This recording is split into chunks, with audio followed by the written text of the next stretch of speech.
Hello बच्चों, let's see the question. The question says from the evolutionary point of view, retention of the female gametophyte with the developing young embryo on the parent sporophyte for the some time is observed in. तो हमें बताना है जो evolutionary point of view से retention होती है, retention of the female gametophyte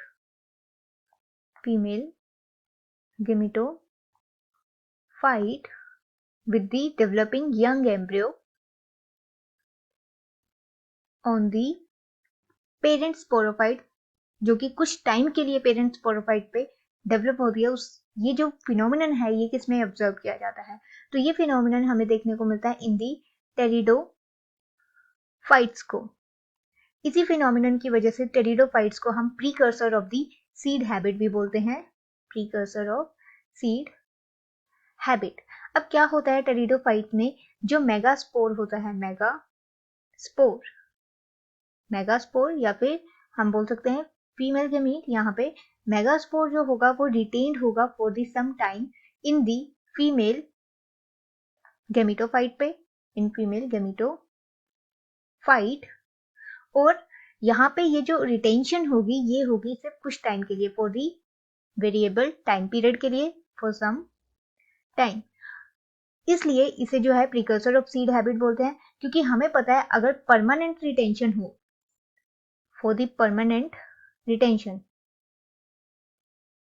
तो seed habit के लिए, सीड फॉर्म करने के लिए, सीड फॉर्मेशन के लिए परमानेंट रिटेंशन रिक्वायर्ड होती है मेगास्पोर की फीमेल गैमीटोफाइट में.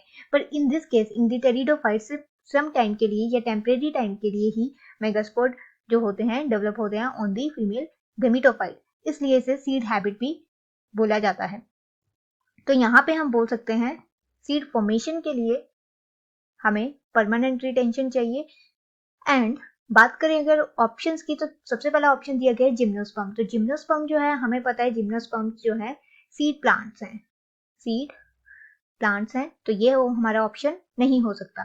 उसके बाद लिवरवर्ट्स एंड मोसिस की बात की गई है. तो लिवरवर्ट और मोसिस जो है ये भी हमारे नॉन वेसिकुलर प्लांट्स है और ये सीड प्रिकर्सर नहीं है, इसमें सीड हैबिट हमें देखने को नहीं मिलेगी, इसलिए ये क्वेश्चन भी हमारा इनकरेक्ट होगा. देन लास्ट ऑप्शन है हमारे पास pteridophytes. So pteridophytes is the right answer for our question. Hope you understand the problem. All the best. Thank you.